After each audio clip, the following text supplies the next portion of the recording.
over here before the video starts. In my video on Empire of Storms, I talk about the nameless is my price thing and how Aelin reacts to it and how it's tied to witch lore. What I failed to mention specifically was that in book 2, Baba Yellowlegs says the phrase nameless is my price to Celaena, and so like that's how Aelin is able to connect all the dots and put the prophecy together in book 5. Just somehow I forgot to actually mention that in the video, and it's bugged me for months. Also, Baba Yellowlegs is my roommate's favorite character, so I had to do justice by her. Okay, that's all.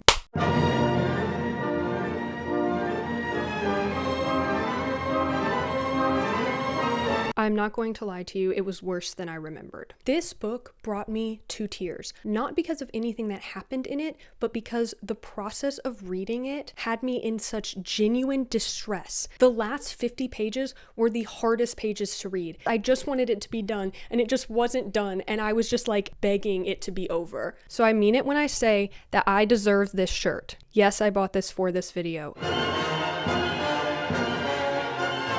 Did you notice that I changed the board again? Yes, you did. It was driving me crazy that I had some historical figures not marked as dead. Here's the deal now. If your name is written in green, you have been dead since the beginning. We never saw you alive in this book series. If you get a green X on your name, it means we did see you alive and you have died over the course of this book series. We will be adding some to the map today. Besides that, the name and line colors are the same as they have been for the last couple videos. However, you may note that a lot of our characters have a fun little backing color now. On my video for Tower of Dawn, I got a comment proposing that I use a map as part of the visual aid for Kingdom of Ash, and I did really like this sort of war table idea, but I couldn't bring it to life for a couple of reasons, mainly because it doesn't seem like there's ever been an official map of Windland published, and also it would have been really difficult for me to get a big enough map printed. Also, I didn't really want to lose the like character relationship element of this, even though I know it's incomprehensible at this point. Creature of habit. So this is my compromise. I have added a new element to the board that indicates groups of characters who are working together. I will explain to you now. Red team, Rowan, Lorcan, Gavriel, and Alide traveling together trying to rescue Aelin. Blue team, Dorian, Manon, the 13, and their wyverns traveling in the mountains. Green team is a doozy, lots of people here. They are all in Terrasen currently. Yellow team, which is the Coggins army, so basically everyone from Tower of Dawn. Finally, the purple team, with Aelin, Fenris, currently under the control / capture of Maeve. Now the thing is, I could sum up about 75% of what 2 of these teams do in this book in like 2 sentences. Aedion and Lysandra are leading the Terracinian defense against Erwin's forces. They suffer heavy losses and are slowly pushed back to Orinth to defend against a siege. Kael, Nezrin, and Irene arrive on the northern continent with the Coggins army in tow. They go to Aniel and help defend Aniel against a siege. That's all those 2 do for a long time. But this is the final book. This is the final video. You are not here for quick summaries. You want to know the details. You want to see me get desperate and tired. So I will give you a full plot synopsis, even if it has me tearing out my own hair by the end of it. I hope that's good for you.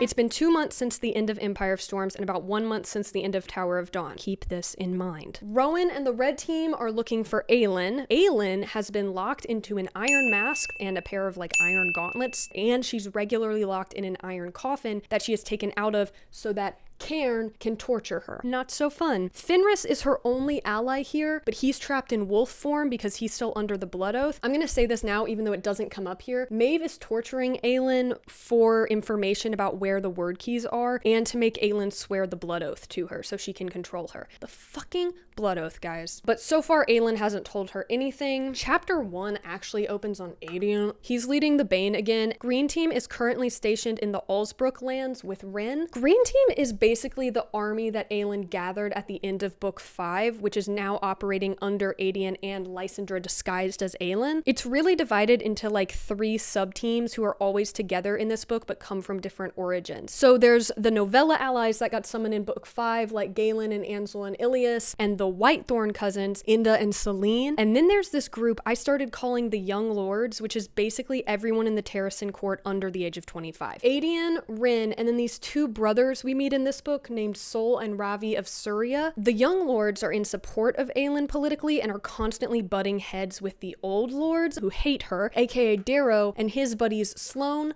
Ironwood, and my personal favorite, Gunner. Aedion is still pissed that Aelin and Lysandra planned this body swap and didn't tell him. Also, Lysandra is playing two parts because she also still exists as Lysandra, a shapeshifter in the army. There are layers to this Lysandra lie because the old lords and the majority of the army don't know she's playing Aelin at all. A few people in the inner circle do know, but they think it's just because Aelin is on a secret mission to somewhere else. Only Aedion and Lysandra know Aelin has actually been kidnapped and is being tortured.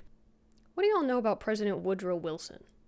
What do you know about the first female president, Edith Wilson? Anyway, I've said too much. This is not a super trustworthy start to re-establishing political power in this country, I'd say, but also, Rin has a crush on Lysandra, that doesn't matter. Captain Rolfe is the only novella book 5 ally who hasn't resurfaced yet, that was a pun, but Aedion tells us the odds of Rolfe emerging to save their asses were as slim as the fabled wolf tribe at the far end of the Anaskel Mountains riding out of the hinterland, or the Fae who'd fled Terrasen a decade ago returning from wherever they'd gone to join Aedion's forces.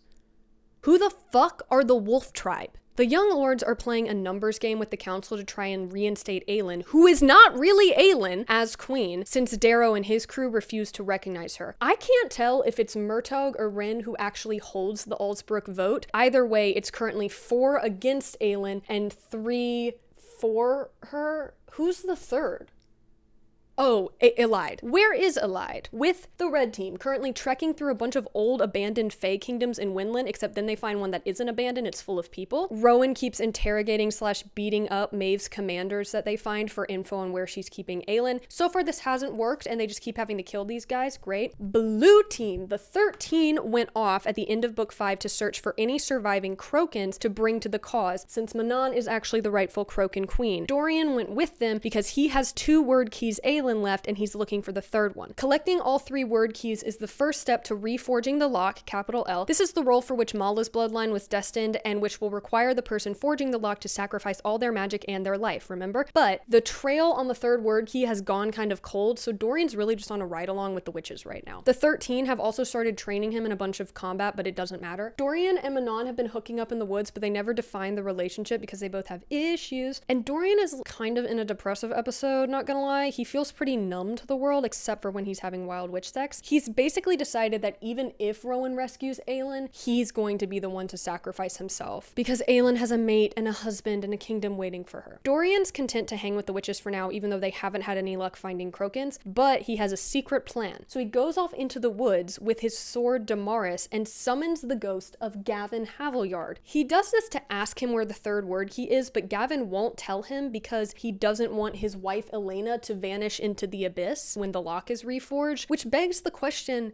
does she get to hang out in the afterlife with her family right now? Like, has she just been chilling with them for centuries? Gavin also tells Dorian he doesn't support this plan because it means Dorian would be abandoning Otterland. This is funny because Dorian notes that this sentiment means Gavin doesn't think much of Holland because remember, Holland Havilyard still exists in this world. Gavin also tells him that Damaris is a sword of truth and can indicate when someone is lying. And the Sin Eater deity that Gavin worshipped is not one of the 12 gods that made this deal with Brannon for the lock. That's not confusing. Gavin finally does tell him that the 3rd word key is at Morath. Then Dorian asks him if he himself is fully human, and Gavin replies that he's not the one who can answer that before vanishing. This is because Dorian has some internal conflict about the state of his humanity since his father sired him while he was possessed by a Valg.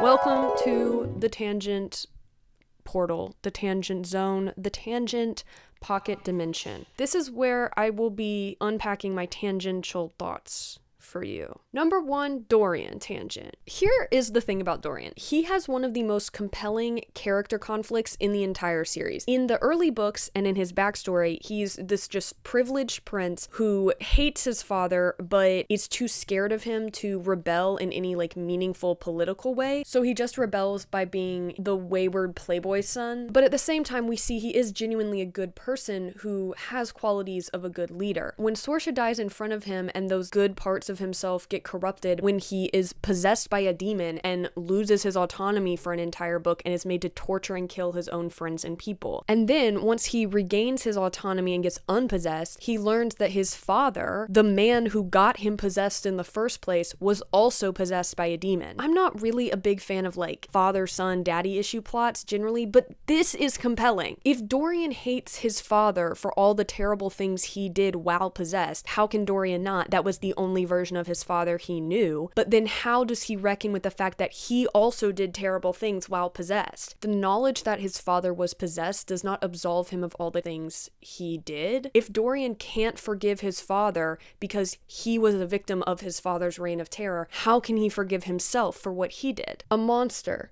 The man had been a monster in every possible way, had sired Dorian while possessed by a Valg demon. What did it make him?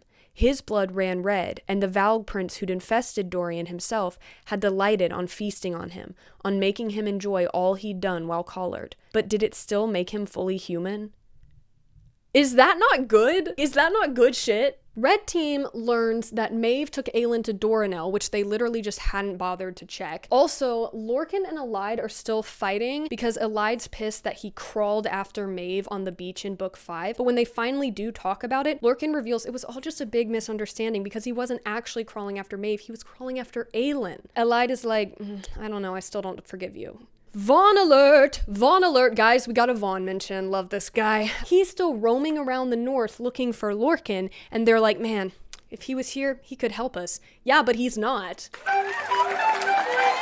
Rowan has a dream where he sees Aelin and she's older and pregnant. Plus, they already have 4 other children together. Of course, it's 2 boys and 2 girls, each with alternating combinations of their parents' hair and eye colors. This makes Rowan really happy, but then his dream family gets dusted by evil dark magic. Zutalar! Get ready for a lot of this book to be weirdly about pregnancy. Such as in this moment, when Rowan reflects on his fake mating bond with Lyria and says he probably wouldn't have gotten with her if not for Maeve's magic, because she wasn't really his type, TBH. Sarah, you did not have to do the dead girl that dirty. We get it. She wasn't even a threat to your perfect soulmate couple. I'm just gonna put some of Rowan's internal thoughts about this on screen because I don't have time to talk about them. If I do, I won't shut up. When I started reading this, I forgot Kale was gonna be a narrator. It's just him alluding to all the great sex he and Irene have been having. They and the Kaghan's forces are arriving to the northern continent. Nezrin's here too. I think she gets like 5 POV sections in this 992 page book. This entire scene is an establishing shot. Remember at the end of the last video when I listed Nezrin now dating Sartak as one of the important things to take away from Tower of Dawn? Well, it's not actually ever important in any way. It has the potential to be important, like when we learn here that Nezrin doesn't actually know if she wants to be Empress one day, and that apparently Sartak became his father's heir because he gave Eurus an ultimatum saying if he couldn't be with Nezrin, he would walk away from the throne forever. This is the beginning of some kind of interesting political drama. Does no one at court resent Nezrin? Will Sartak begin to resent her when she's bad at being Empress because she literally never asked for him to stake his entire kingdom on it? Will his spurned siblings try to take advantage of this dynamic to sow discord and gain power and influence at court? No. None of these things will happen. And nothing interesting at all will be explored because, I don't know if you guys have heard, but love conquers all. Also, Irene is pregnant. Okay. Dorian tries out his true sword on the witches and then a bear attacks them, but it's not a bear, it's a Stygian spider. But it's not a Stygian spider, it's a Karankai, which are the Stygian spiders from the southern continent. Yes, it can shapeshift because it is the spider that ate 20 years of Falcon Inyr's life. Also, it recognizes Manon because there was a side quest in book 3 I didn't talk about where she went and stole some spider silk. I refuse to apologize for skipping over things I didn't think were going to be important because this book series has taken enough from me. The spider tells them that it knows where the Crocans are, and they agree to let it guide them as a prisoner. It shapeshifts into a sexy human lady form and tells them its name is Cyrene. This interaction makes Dorian want to learn how to shapeshift. Aelin gets a field trip out of her torture dungeon to go see Maeve, and Maeve has Karen torture her with glass shards. Way to bring that glass imagery back in the last book, Mrs. Math. Content warning here for a brief mention of forced suicide. Connell is here in this scene, Fenris's twin brother who he suffers Maeve's abuse for, but he seems like a dick, basically just tells Fenris that he brought this upon himself and accuses him of only taking the blood oath because he couldn't stand for Connell to have something he didn't have. And then he stabs himself on Maeve's orders and dies. Cool, glad he mattered. This is stupid and it makes me angry. There was no reason for it. It's framed as Maeve's way of punishing Fenris, but all she has done is lost herself another one of the extremely powerful Fae warriors under her control. And she was already down to only 2.5. Fly high, Vaughn, wherever you are. Aelin uses the glass shards to lash out at Maeve and manages to cut her neck, and for a second she thinks she sees the blood run black. Interesting. Then she gets taken back to the torture room and she and Fenris mourn together. Green team is fighting. They win the battle and the young lords debate whether they should disobey Darrow's order to return directly to Orinth. A young, sexy messenger from Darrow shows up and banters with them. You will never guess who this guy is. Nox Owen from Book 1, Celaena's assassin friend. Apparently, he's from Parenth, and he has been a rebel working for Terrasen the whole time. No. Does he do anything that matters in this book? No. Lysandra lets us know that one of the Surya brothers is gay. I think it's Sol. That tells you how much it matters. She does it in the most infuriating set of sentences possible. Lysandra made her way toward the comfortable tent Sol of Surya had given her near his, a kind, sharply clever man who had no interest in women. The younger brother, Ravi, had eyed her, as all men did. Back on Yellow Team, we learn that the Valg army nearby is marching toward Aniel, which is Kale's home, and the plan becomes for them to march to Aniel and secure it from the Valg, then go on through the Farian Gap, which is Witch territory, and into Terrasen from there. Irene and Kale fly ahead on a ruck to meet with Kale's terrible dad and tell him the Valg are coming. Aelin is still being tortured, but this time she punches the iron coffin a bunch to show that she has not been broken, and this scene is a perfect example of Maas's writing style where she uses repetition for emphasis a little bit too much. Cyrene, the sexy spider woman, leads Dorian and the 13 to an actual Croakan witch camp. Get ready for new characters. Most importantly, we have Glynis, who reveals herself to be Manon's great-grandmother. Her grandson was Tristan, a Croakan prince who had Manon with Lothian Blackbeak. When Lothian was killed by the matron, he reluctantly had Rhiannon too with a Croakan woman to ensure the survival of the royal line. But don't worry, we're told the true mate of his heart was Lothian. Also, we meet Bronwyn, one of Manon's cousins, and Una, one of Manon's less important cousins, and also there's a Croakan witch named Carson. She's not important, I just put her on the board because of her name. Before we can get too into Croakan lore, 2 covens of Yellowlegs Iron Teeth descend from the sky and attack the camp. Manon and Dorian fight to defend it. After they succeed at taking out the Yellowlegs, Bronwyn accuses Manon of leading them here, and Manon swears she didn't, but Dorian has his truth sword and he can tell that she's lying. Because Manon knew she would need to win the Croakan's trust by lying to them. Dorian talks to Cyrene about shapeshifting, and it's all thematically relevant to his character arc because it's all about who is he really, his identity. This is one of my top 10 quotes in the entire series. Dorian learns from Cyrene that the spiders are Valg, and then he kills her. Moving on. Manon asks Dorian for advice on how to get the Croakans to follow her, and he suggests she talk to Glynis. Also, he brings up the battle in Skulls Bay from Book 5 and talks about how Aelin made it so that Rolf needed her. And I'm not skipping over this, I promise, I just will get back to it later. The next morning, Manon asks Glynis what it would take for the Croakans to recognize her as their queen and follow her into battle. Glynis tells her about this eternal magical fire thing called the Flame of War, kept in the 7 great hearths of the Croakans. I kind of got tired of reading this whole thing. Basically, she has to light the beacons. She has to light the beacons, guys, okay? The beacons have to be lit. This group of Croakans is currently headed to a rendezvous point with some Eelwai rebels. Glynis invites the 13 plus Dorian to come with them, so they all fly off. Green team is still fighting with Darrow about whether or not they should go back to Orinth. Nox recognizes Aelin, but because she doesn't recognize him, he realizes it's not really her. Then a Valg messenger comes into the War Council tent and blasts them all with evil magic. The old lords all cower in fear while the young lords are very brave and fight. But before they kill the Valg, it realizes Aelin isn't Aelin and somehow sends a mental message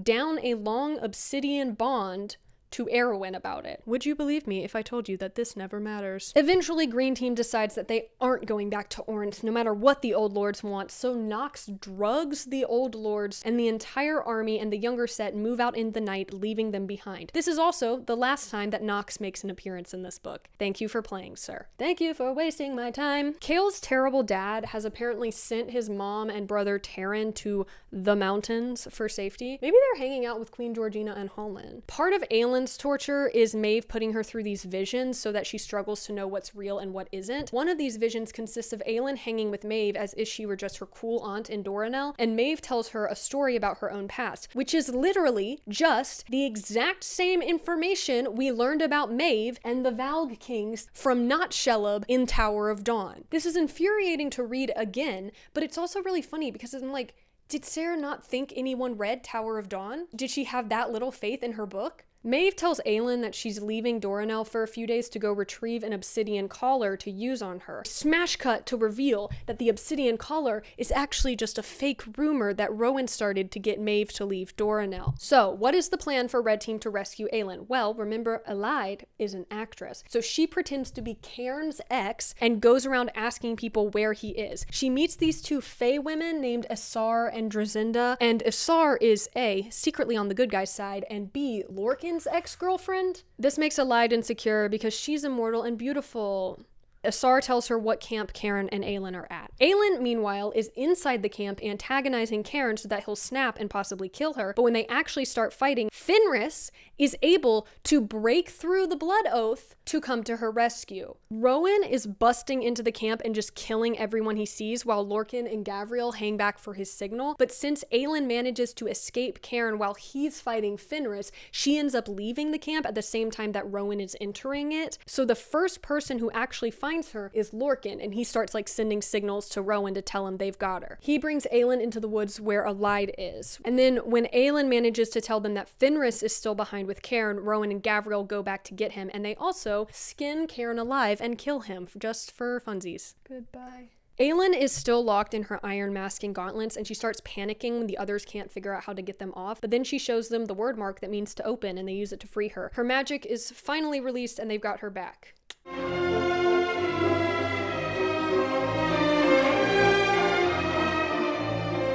God, that part one took forever. Team Purple has officially combined with Team Red, but unfortunately, Fenris isn't doing so hot. Breaking the blood oath to Maeve should have killed him, but then Aylin has him swear the blood oath to her instead, and he survives. This makes no logical sense if you think about it for more than 8 seconds, but sure. The time has come where I have to eat my words and admit my shame, because something that I thought would never come back or matter again did come back. The little folk show up, and they guide the red team to a subterranean cave system where they can rest and heal. Thank you, little folk, and my bad. They still never get described though, so I don't know what they are. Back to Dorian and the witches. They make it to the rendezvous point, but they discover they're too late, and all of the Eelwai rebels have been slaughtered by Erwin's forces. Eelwai continues to not play a role in this story except to provide tragic motivation for other characters. Manon feels guilty because she realizes that it was her skirmish with the Yellowlegs that cost them the time they needed. She and the 13 bury the rebels' bodies. So you may be thinking, Carson, how could you have been so angry at Aylin in the Battle of Skulls Bay when Manon just did the exact same thing? This is the scene that changes those two scenarios to me. Manon experiences like actual consequences and growth. She like feels guilty and recognizes that her actions had real life literal consequences on other people's lives and that she was playing God. Aylin never did that. The Crokins get word from the King and Queen of Eelwai that they're holding out against Erwin, but they have no manpower to spare to help other armies. Eelwai continues to not play a role in this story. Dorian goes off to summon another ghost, but this time he gets Cultane Rompier. Dorian asks how she broke free from Valg control at the end of Queen of Shadows, and she replies, because I did not feel that I deserved the collar, which hits home for him. She confirms the third word he is at Morath, which Gavin already told us, and advises Dorian not to attract Erwin's attention while he's there. After this convo, Dorian reflects on who he wishes to be, and he decides he wants to be someone worthy of my friends, a king worthy of his kingdom, happy. Anyway, now he's able to shapeshift and plans to sneak into Morath, but Manon has overheard his conversation with Cultane and knows about his secret plan. Then we jump back to Adian, who is doing nothing.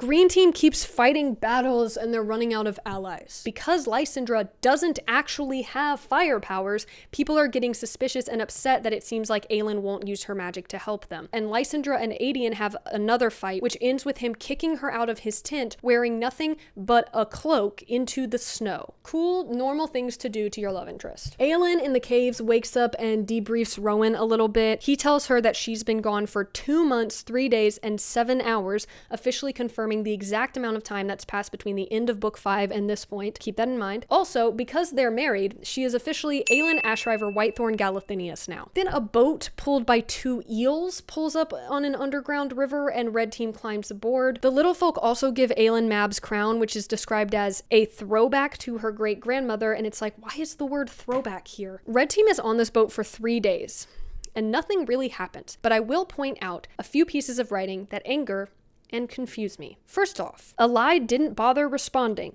but she couldn't help the flicker of gratitude. A flicker of gratitude where? On her face? In her gestures? Internally? In her feelings? It's like Sarah J Maas forgot to write the last half of this sentence and it sucks. Secondly, and worse, because I don't want to think or talk about this, Aelin wants them to stop the boat and go check out the barrows, but it's noted that they can't stop the boat, and then this passage about how they've all been dealing with the lack of a bathroom on board happens, and it confuses me so much. The way this is structured, it singles out Aelin and Alide as having to use a bucket to see to their needs. But by excluding the cisgender males from using this bucket, it makes it sound like they're just able to pee off the side of the boat, which, fine, that makes sense, except then I'm like, has no one on this boat shit for 3 days?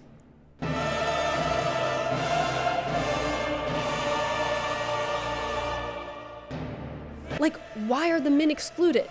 Wouldn't they also need to use the bucket at some point, even if they can pee off the side?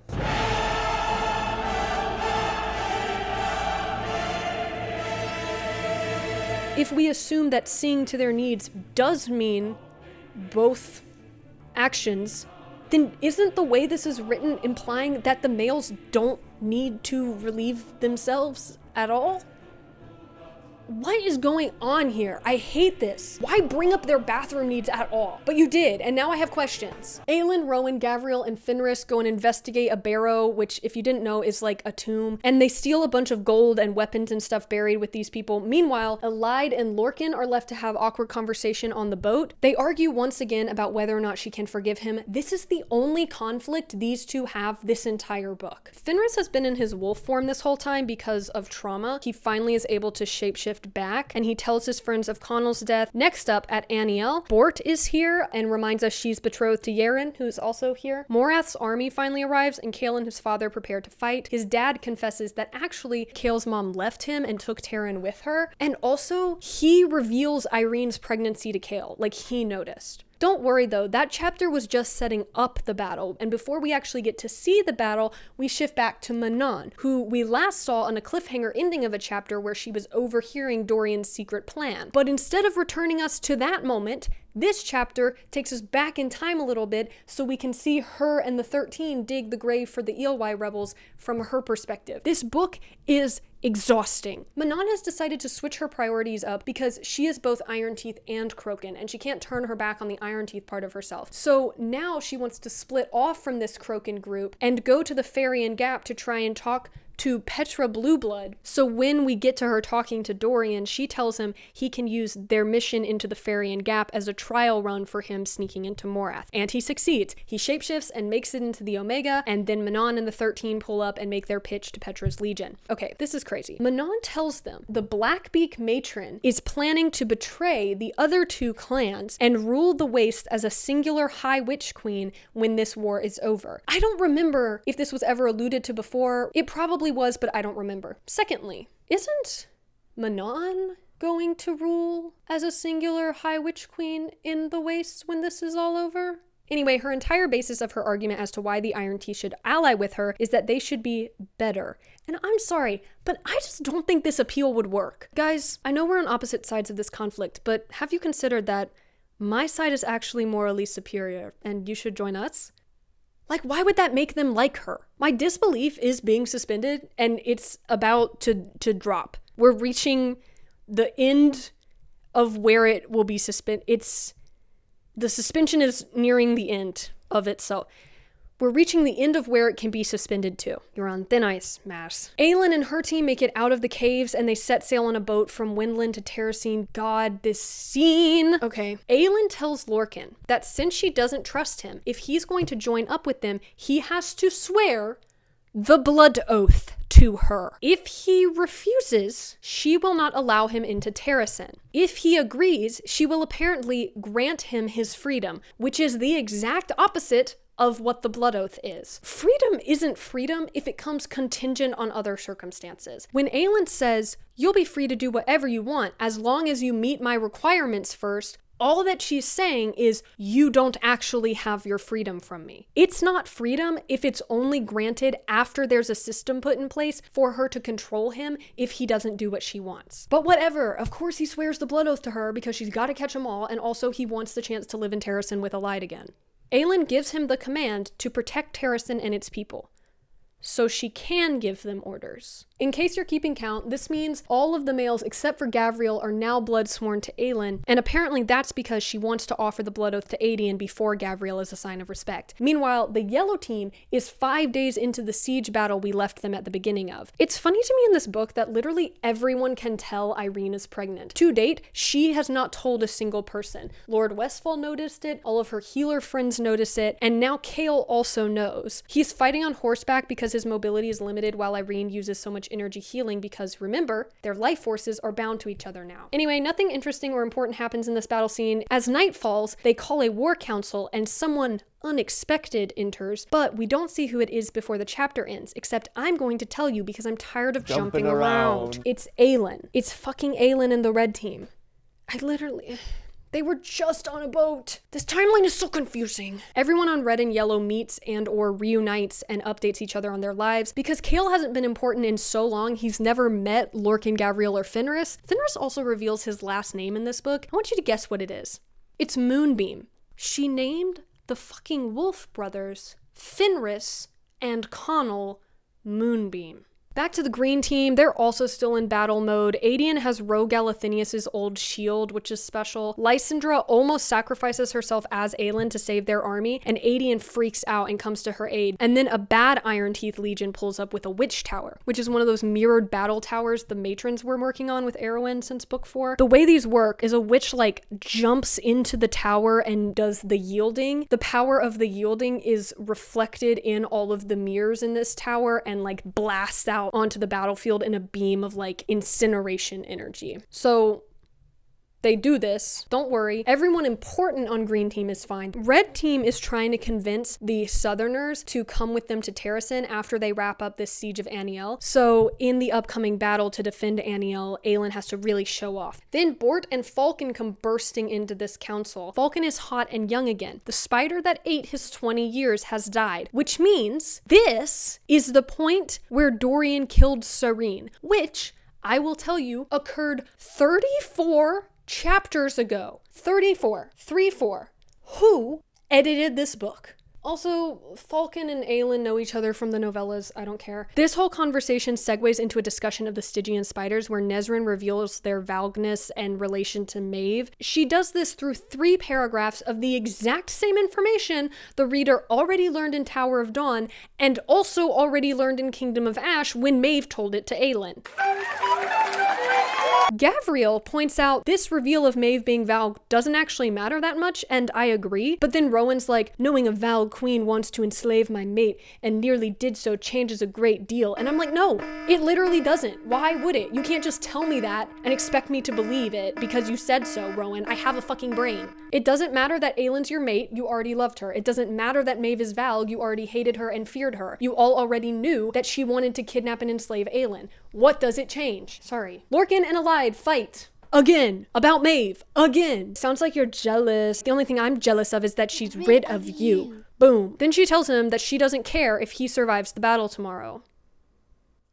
Gavriel tells Alide to be nicer to Lorcan because he's literally never apologized for anything in his life ever before, but he has to Alide. And Alide's like, so what? That means that he just gets to default earn my forgiveness. And because Gavriel is supposed to be a character we like who respects Alide, he agrees that no, that's not what it means.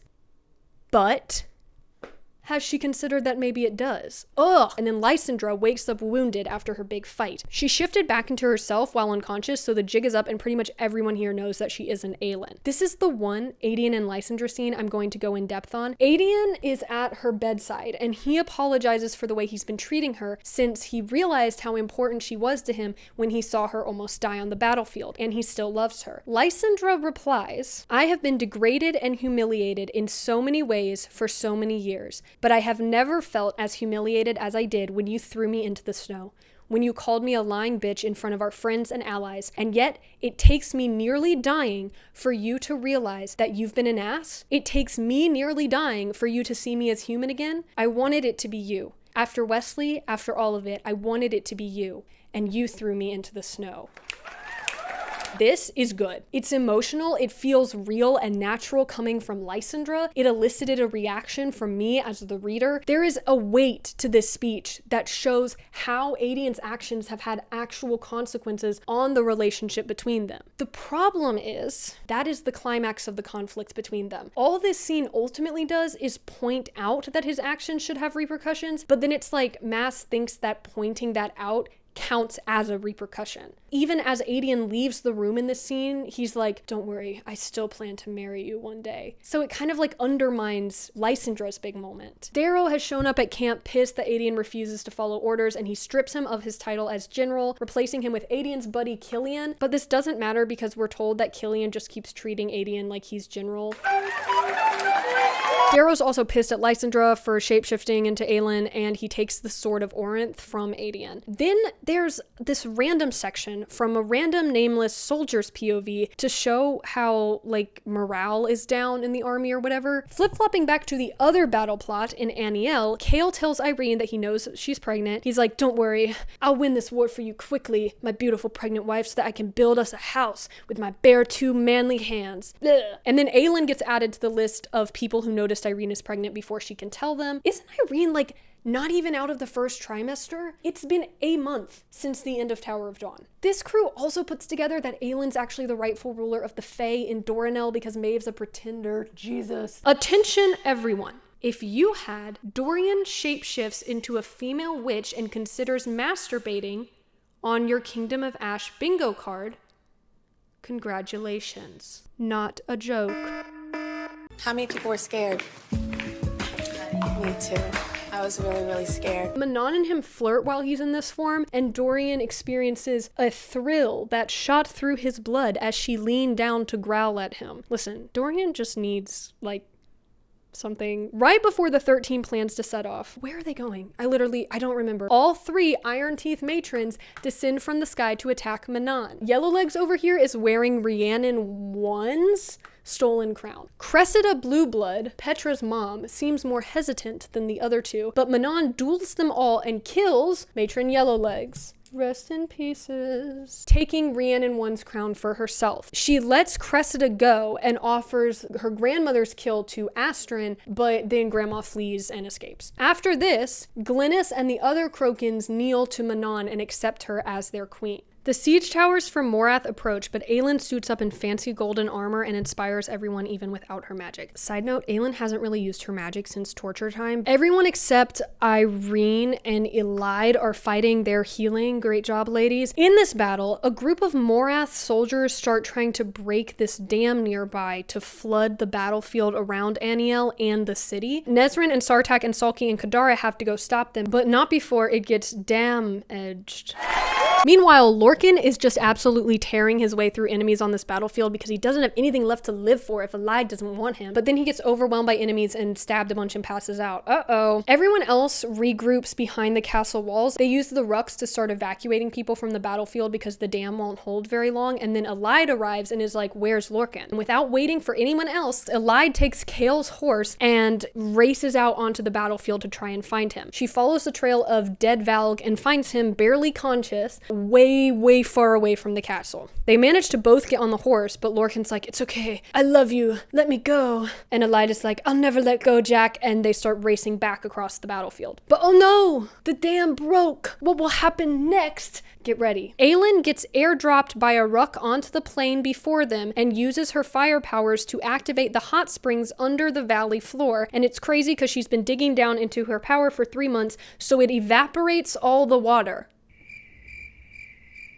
Dorian is planning to leave on his solo mission to Morath tomorrow, and he and Manon get very close to actually talking about their feelings for one another. She even offers to marry him to form an alliance. Though Dorian is tempted, he knows her well enough to realize that that isn't really what she wants. I don't think marriage is really a part of witch culture, and being tied down is not really Manon's thing. Unless it's in a literal sexy way, which brings me to another thing about Dorian and Manon. Why are they always having boring vanilla sex in this book? They share one last sexy night together, and it's like the most boring basic missionary sex ever. I'm not saying I want to see more graphic sex scenes, but like, listen, we can all agree that of this main couples, they are the ones most willing to like try new shit in the bedroom, right? The first time they got hot and heavy, she was chained to a wall.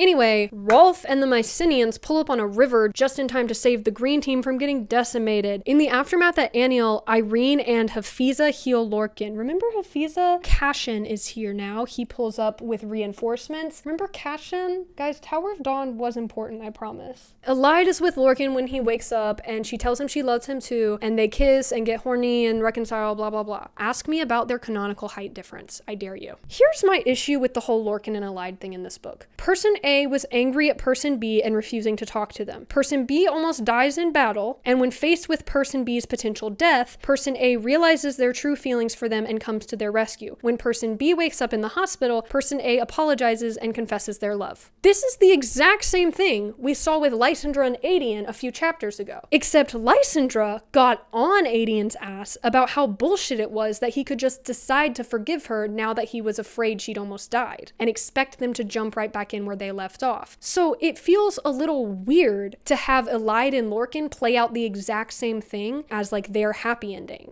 Secondly, hi, I'm Carson pursued by a bear, and today I'm going to tell you how I could fix Lorcan Salvatore. Please hand him over, Mrs. Maas. He's mine now. I like Elide and Lorcan. And I think Lorcan's arc from sworn knight to evil queen to man who realizes his detachment stems from unhappiness and that he has other options, and the way that it develops through his relationship with Elide is really compelling. My issue with Lorcan is a broader issue that I have with a lot of Sarah J Maas's works, which is that I don't think she's particularly good at crafting distinct characters. A lot of them end up feeling very similar to me. And more to the point, almost all of her couples feel the same once they've coupled up. Like all of their internal monologues follow the same beats. It makes reading the romance in her series boring unless you're specifically into this one kind of dynamic. So here's my proposal for how to fix all that. Make Lorcan a virgin. Not joking. Get rid of Asar being his ex. Get rid of Elide being insecure over that for no reason. Make it so that Lorcan has never had a relationship, romantic or sexual, with anyone else. He blood swore himself to Maeve when he was very young and still hopeful, and he made a vow then that he would only ever love her. This is my fanfiction. This is my Lorcan fanfiction. But when Maeve found out about this vow, she didn't see it as chivalrous or romantic. Instead, she makes fun of him and said it actually ruined his chances of getting into her bed. Now he's got insecurities instead of Elide, and this works for them because Elide's whole thing is that she appears unassuming, but is actually a really cunning strategic leader. And Lorcan likes that part of her. He likes it when she surprises him by taking charge. So lean into that aspect of their dynamic more. Let Elide be fooled by his gruff, too cool for everything lone wolf facade at first. Slowly it dawns on her that he's really just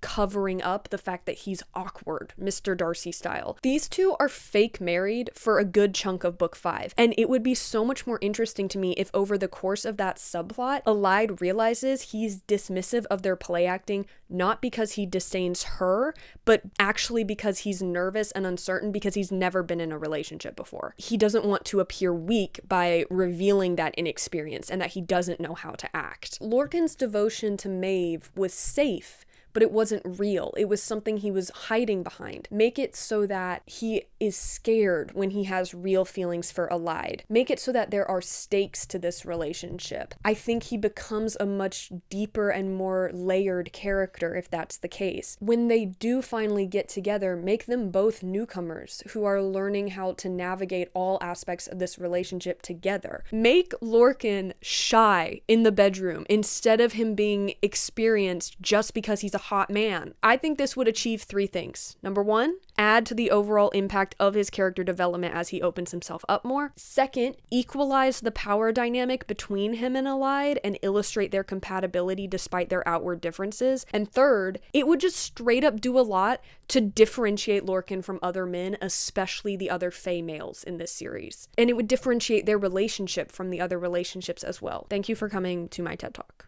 The Crocans have agreed to follow Manon, so she lights the flame of war. There is a scene with an omniscient third-person narrator that is literally just the lighting of the beacons from Lord of the Rings. Aelin has apparently sent a letter to Essar and Rowan's cousin Ellis, asking them to start an uprising against Maeve and see if they can oust her from Doranel. Then she helps translate a wordmark book that Chaol brought with him from the southern continent, and they find a portal spell that isn't helpful for Erwin because it only opens portals between locations on this plane. Remember that thing about how Irene is the Valg Exorcist Reborn or whatever? This is the first time in the book we start hearing about it. She can exorcise 15 Valg a day. Where are they getting all these Valg? Good news! Sartaq has been sufficiently impressed by Aelin's performance at Aniel, and the Southerners will continue north with her. Bad news, to do this, they have to travel the whole army through the Farian Gap, Bad Witch territory. Chaol reveals he sent word to the wild men of the Fang Mountains to see if they will guide the army through their secret passages to the Gap. They agree to provide a guide, and Lord Westfall throws a fit. I don't care. The army moves out. Dorian is now on his own, having left the rest of Blue Team behind on his way into Morath. He buries the 2 word keys he has in the woods somewhere. We haven't seen Morath since basically book 4 when Cultane exploded half of it. It's still Erewhon's HQ. Dorian goes to spy on Erewhon as a mouse, and he witnesses him welcoming a visitor, and that visitor is Maeve. Turns out Essar and Ellis were successful at their uprising we learned about 3 chapters ago. Insane that an entire uprising against one of the main villains in this book occurs off page. Maeve reveals her true identity to Erewhon, his evil sister-in-law, remember. So Dorian, watching, finally learns she's Valg. Maeve offers an alliance to Erewhon where she will give him her Karankai spiders as hosts for the Valg princesses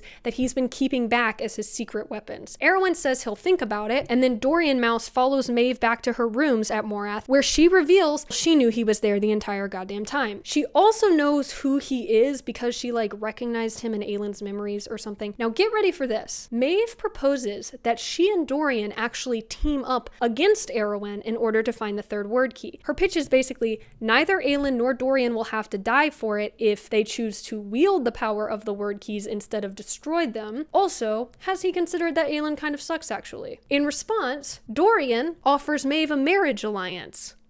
And Maeve accepts. What the fuck? Are Dorian and Maeve engaged now? I guess so. Guess who else is hanging out at Morath? Fernan Loken, bitch. Green Team makes it to Terrason's capital, Orinth, which is where they're going to have to make their final stand. Everyone is sad, morale is low, Darrow and the Lords are here, and also Evangeline. I'm gonna start calling Red Team and Yellow Team together Orange Team, just because I'm not changing all their colors. Orange Team moves through the Farian Gap really easily because, weirdly, there are no Iron Teeth troops here anymore.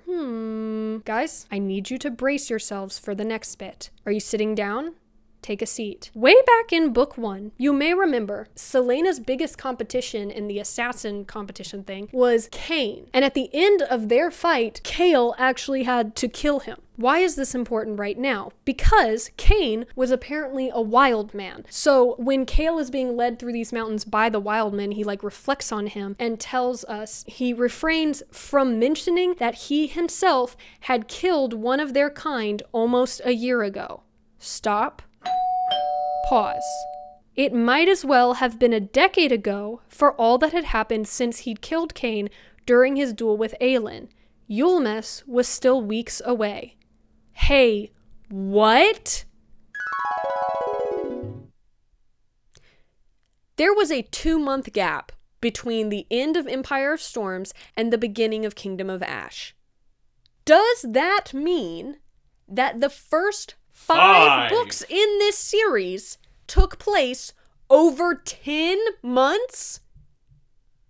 This is less than a year. Selena celebrates Yulmus midway through book 1. We're now told it's a few weeks away from the very next Yulmus. What the absolute hell is going on here? No. How long did Selena train with Rowan? How long was that? A week? 2 weeks? What? Did they kill Arabin in like a week? Did she come back was she back in Rifthold for like a week? How much time did it take them to do all that shit in the Stone Marshes? What? This broke me. This stopped me in my tracks. I had to put the book down. What do you mean the end of the first book was almost a year ago? No.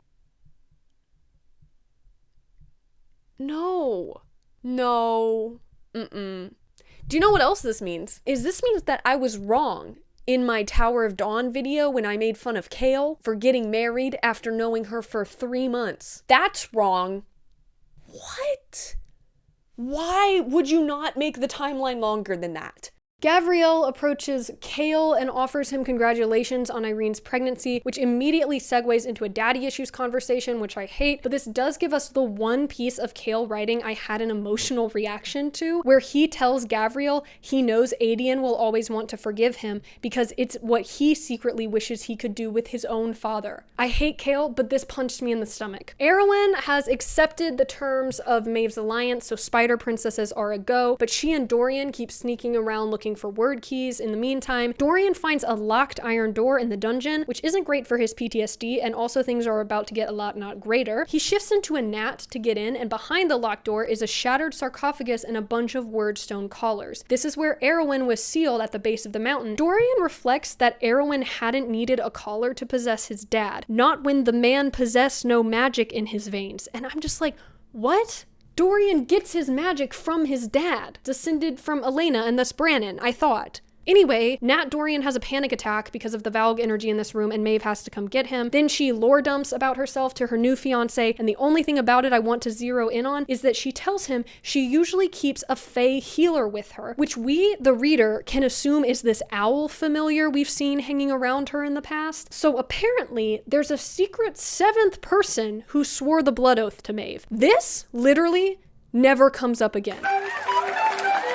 We never find out anything else about that healer. Also, what does this mean for Athril and the owl thing and the healers from the last one? Dorian and Maeve finally figure out that the 3rd word key is in Erwin's tower, and Maeve distracts him while Dorian sneaks in and realizes that the 3rd word key is in a girl's arm, Coltane style. He gets the key out of her arm but is unable to mercy kill her when she begs him, but then Maeve shows up and does it anyway before ensnaring Dorian in her dark web. But Dorian slips out of it because, of course, he didn't actually trust her. He escapes Morath, leaving Maeve behind trapped with Erwin. Also, he uses his magic to explode Morath again as he turns into a crow and flies away. He stops by the woods and collects the other 2 word keys, which means he officially has all 3. Great job. He magically snaps Maeve's ability to open portals and world walk. Okay.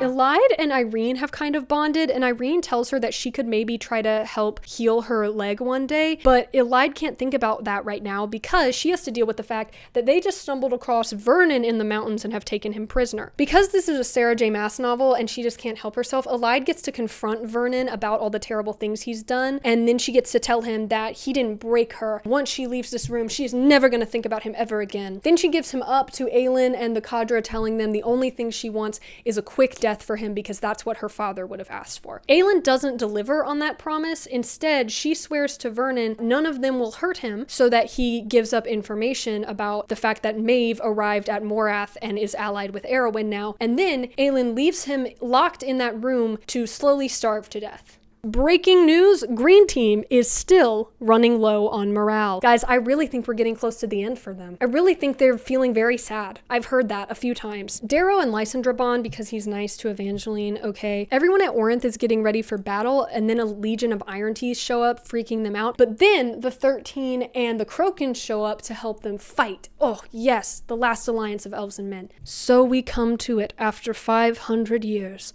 The final stand of the Crokins. Apparently, Orinth is built on top of a subterranean sewer/stream system, and Lysandra dives into this underground river through an iron grate and shifts into a sea dragon right before the battle starts. Then the witches take off, and for some reason, Iskra Yellowlegs has not replaced the dead matron Yellowlegs, even though she is the heir. I'm confused. Anyway, Iskra is here. Evangeline has POVs now. Adian and Rin are fighting back the siege ladders on the walls, and a Valg prince attacks them, but Adian's shield from Ro doesn't break under Valg magic because it was forged through the power of love. Not kidding. Also, I'm still not convinced Sarah J Maas knows what the word sensual means. Adian notices that Sea Dragon Lysandra is trying to signal something about the river to the troops on the wall. I bet you will never guess how the bad guys are trying to break into Orinth. By busting through the iron grate on the wall, yes. Adian starts calling for the 13 to bring down the Valg trying to break through. But just as Manon dives to help, Iskra and her wyvern come out of nowhere and slam Abraxos. Iskra's wyvern has Abraxos by the throat and is slowly killing him. This is very distressing to Manon and to me. As he struggles, Manon begs for his life, screaming please, and then just at the last second, another wyvern launches itself into Iskra's and Abraxos is released. Petra Blueblood has come to save them.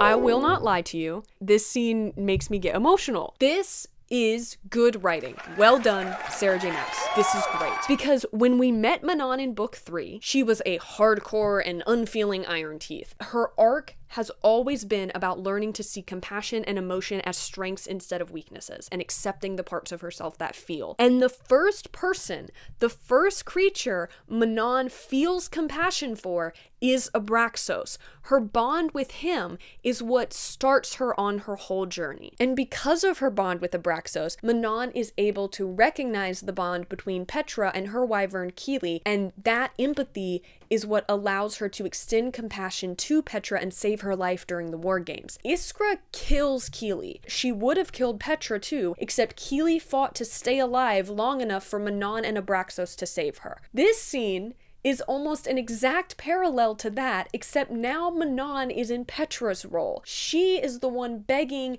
and pleading for her wyvern's life. Fuck.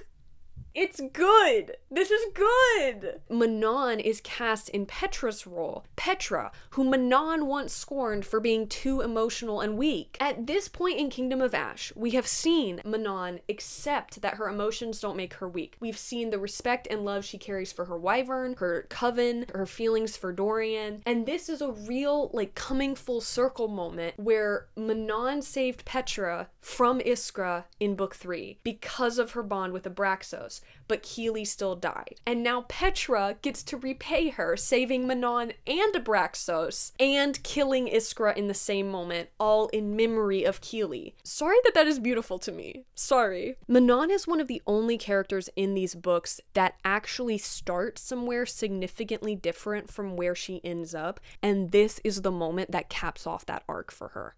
Mwah!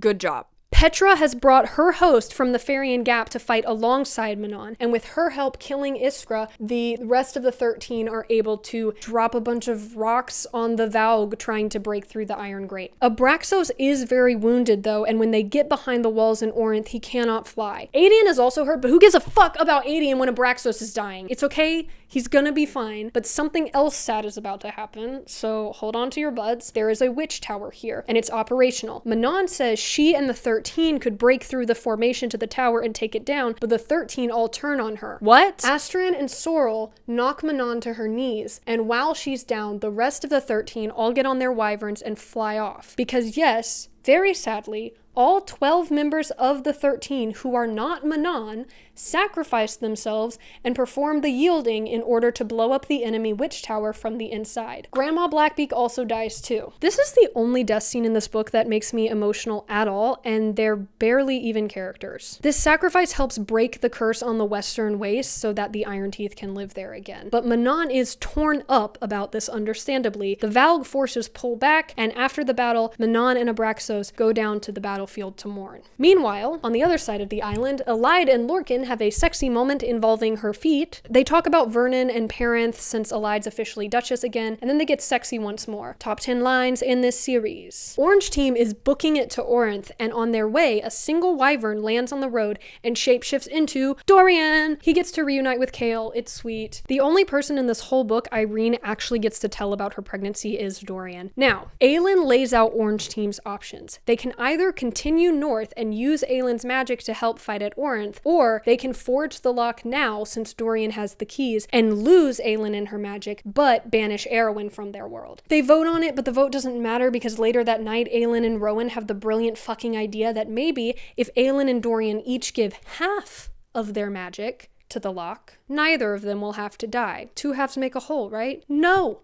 The point is that it's a sacrifice. They decide to try. So Aelin, Rowan, Dorian, and Kale all gather in the woods in the middle of the night, and they draw some word marks and pull out the word keys, and then Aelin and Dorian hold hands, cut their arms, and become like a living joint word gate. Now, we switch between POVs here, so basically, Aelin and Dorian are inside a magic word mark circle, experiencing this vague world between worlds existence, while Rowan and Kale observe them standing there blank-eyed in the real tangible world. But Dorian and Aelin start giving up all their magic to the lock, which drinks it in and slowly becomes the shape they want, which is the fucking Eye of Elena.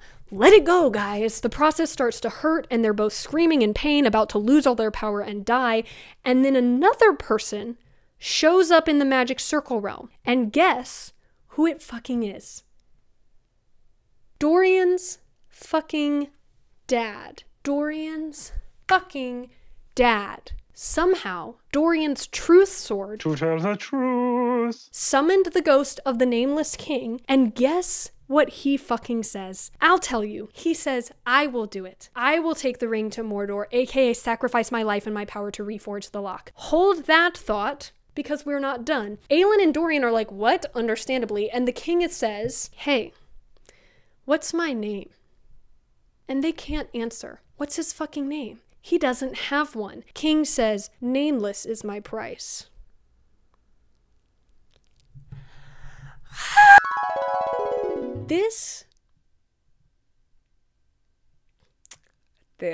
Look, feel however you want to feel about this reveal. But I remember reading this shit for the first time in 2018 and being so disappointed and outraged. Because you have to understand, guys, Throne of Glass is not new. I was reading Throne of Glass when I was 13, and in middle school, my friends and I noticed that the king did not have a name, because what the fuck, of course we did. This isn't like clever. This isn't a cool twist. It didn't make me go, oh shit. You know, like it made me go, are you fucking kidding me? How dare you? After all of that, this is gonna be your way around the prophecy you created? This is gonna be your way of keeping your protagonist alive? Just reviving the old villain and being like, actually, he can also do the prophecy, and he's going to now because he feels bad about it.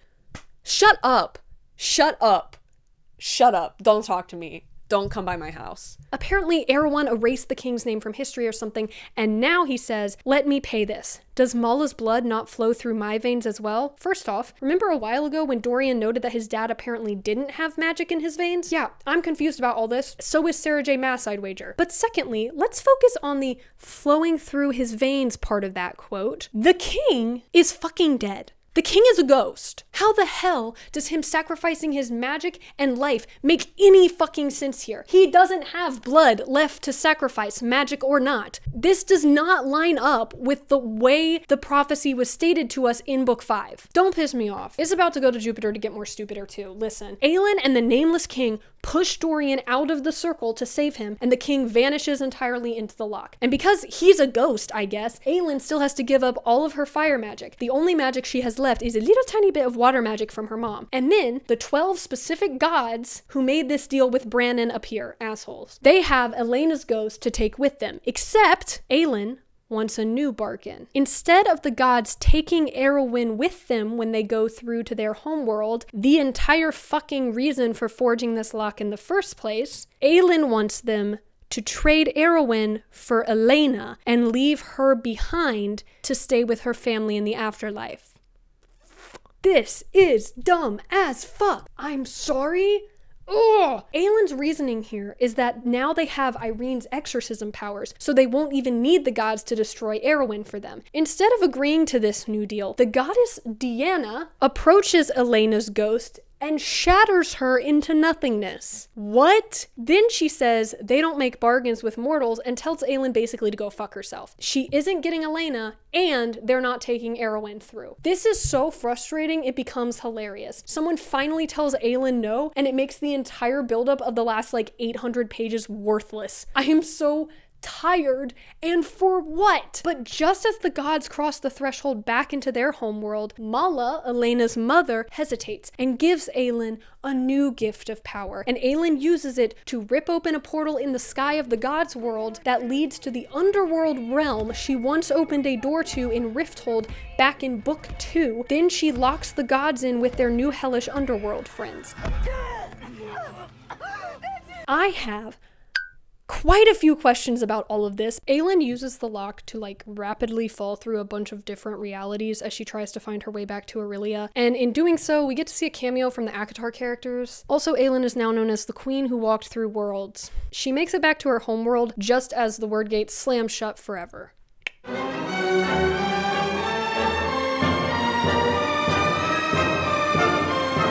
So, what does the aftermath look like? What is the cost? Well, Aelin and Dorian have both lost some of their magic, so Aelin doesn't have bottomless levels of intense firepower anymore, just normal levels of fire magic. Also, she has sacrificed her mortal life. She will now always stay in her Fae form and be immortal and live forever, just like her soulmate and 80% of her friends. Wow, I am truly awed by her bravery. 100% she should have lost her immortal Fae life. Are you kidding me? Anyway, Kale is pissed at how Aelin handled this whole situation, considering she, lied to everyone and then switched up their plans at the last minute for no reason. It's bad when I agree with Kale. Elide gives Aelin Athrol's golden ring. There's this part where Gavriel starts wondering what it means that the gods are gone, and Fenris replies, "It's too early for that sort of philosophical bullshit," conveniently sidestepping the fact that removing the gods from this world has changed absolutely nothing about how this world functions or how our characters operate. Then a snowstorm happens and Orange Team gets delayed on the way to Orinth, but the Lord of the North and a bunch of little folk show up to guide them. At Orinth, it's been a week since the 13 died. The siege is ongoing, but they've been managing. Murtogh Allsbrook goes to fight and it embarrasses Darrow and his other old friends because why aren't they fighting too? And then Murtogh dies, so Darrow really feels bad. Ren and Evangeline are also sad, and Lysandra kisses Aedion to make him feel better. Darrow is chill now. He gives Aedion his sword back and asks Lysandra if he can make Evangeline his legal heir. What? Okay. Dawn of the final day. Everyone at Orinth is preparing to fight and die, but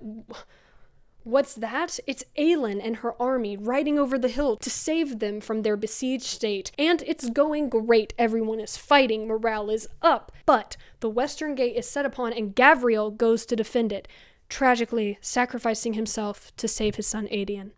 Sad. Then Nezrin spies a secondary Valg host approaching to trap the good guys, and this host includes 6 Valg spider princesses, also Arwen and Maeve. Pretty much everyone but Aelin gets inside the city as they approach, and the gates are closed. The Cadre trio, Lorcan, Rowan, and Fenris, stay outside to help Aelin defend. Aelin starts bluffing the 2 big bads about how much firepower she has left. She also sows some discord between them by telling Arwen that Maeve lied about her healers and Dorian. Meanwhile, Elide, watching from above, realizes Irene can destroy Arwen, even though he's not possessed by a Valg, he just made this body himself, and goes to get her and Dorian, ?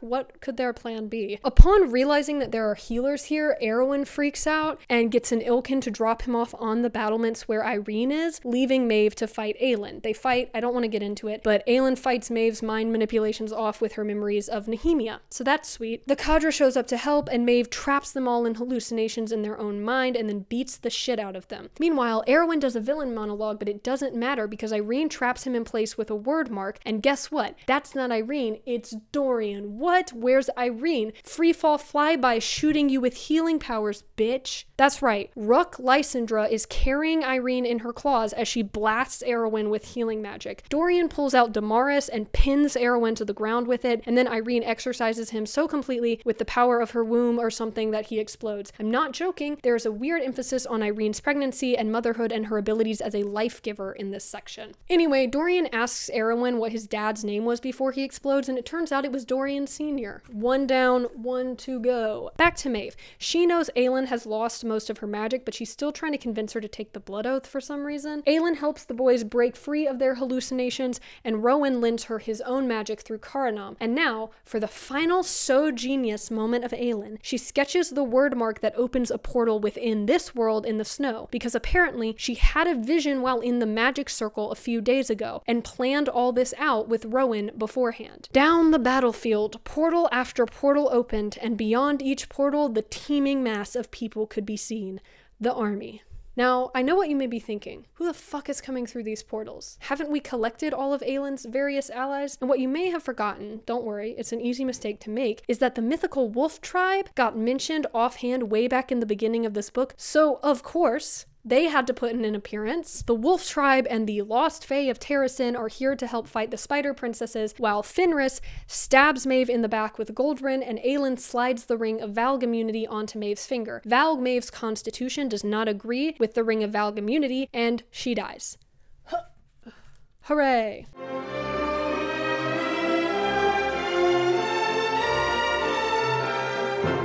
Everyone cheers for Irene, the savior of the day, who literally didn't exist for 5/7 of this book series, and then Aelin finally re-enters the capital city and reunites with her people. Lots of little reunions happen. Aelin meets all her novella allies and her cousin Galen. Aedion mourns his father. Lysandra meets Falcon. Didn't forget about that one. Manon tells Dorian about the 13. And then we basically just get everyone setting up their futures. So Elide has recovered Parenth, and she proposes to Lorcan, drawing attention to the fact that this means his name would be Lord Lorcan Loken. Irene tells Hafiza she's not returning to the southern continent. Manon plans to return to the western wastes with Glynis, Petra, and Bronwyn. Ansel has agreed to share that territory with the witches. The new Terrasen court meets up to discuss next steps, and Fenris brings up the fact that Vaughn is still out there somewhere and could potentially be an ally. I genuinely had no memory of Fenris surviving this book. I thought he died, so, you know, good for him. But anyway, Aelin starts planning to turn Terrasen into a democracy, as you must do if you are a monarch in a young adult series, and then we jump ahead a bit to her coronation. Aedion finally gets to take the blood oath, thank God. And the little folk show up and offer her Mab's crown as well. I kind of thought they already did that. Maybe I misread something. This passage makes me really angry, but we will leave it for now. The Southerners prepare to return home, and we learn that some of the Ruckin are actually staying behind because they want to help hatch the wyvern eggs they found in the Farian Gap, which is cool. Dorian officially discharges Nezrin as captain of his guard, which it's crazy that she was still technically captain. By the way, Nezrin still doesn't really want to be Empress. Wow, what a compelling arc she's gone through this book. What a good use of her character. Meanwhile, Cale reconnects with his mom and his brother. Dorian knows Manon needs to establish her kingdom in the Wastes, but he invites her back to Otterland to visit when she can, and she agrees. Then Irene, who is also there for some reason, is like, oh please, just marry each other. Shut up, Irene. You don't even know them. You don't even know them like I do. But Manon's like, haha, we'll see, wink. And I hate it. I hate that this ending just consists of everyone partnering up and getting married. Anyway, the OG love triangle gathers up one last time to say goodbye, and then we cut to the epilogue a few months later. Epilogue. Orinth is being rebuilt. Eilwai is still not important, but we are told that Aelin is friends with Nehemia's parents now. Lorcan and Elide are married, and Lysandra and Aedion's wedding is in 3 weeks. I didn't put her on the board, but Fleetfoot is here also. Sorry, Fleetfoot. And then one morning, Aelin rises from bed and goes to the window, and she looks out over her country and sees that the King's Flame flower is blooming everywhere. The end. Hallelujah. Hallelujah. Hallelujah. Hallelujah. Hallelujah. Hallelujah.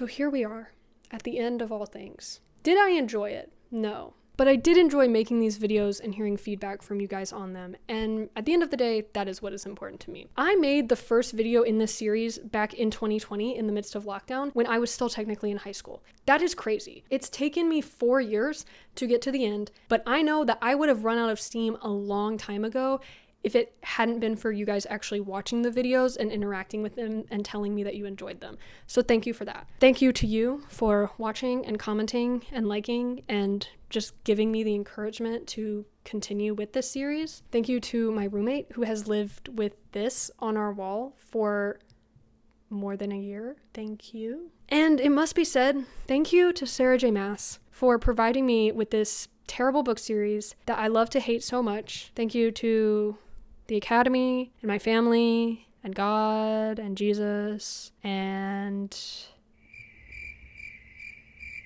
the Academy.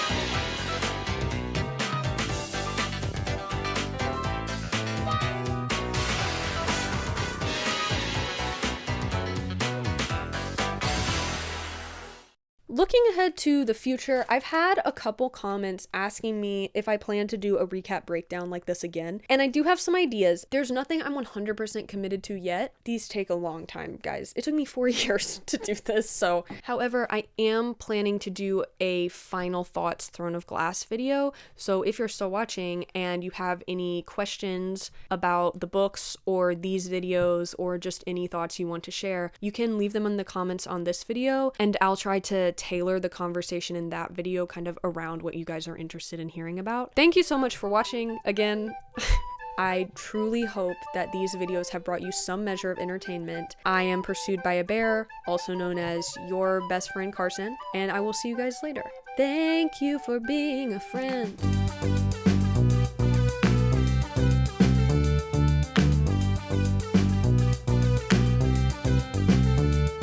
Well, that was longer than I wanted it to be, but that's true of this entire thing.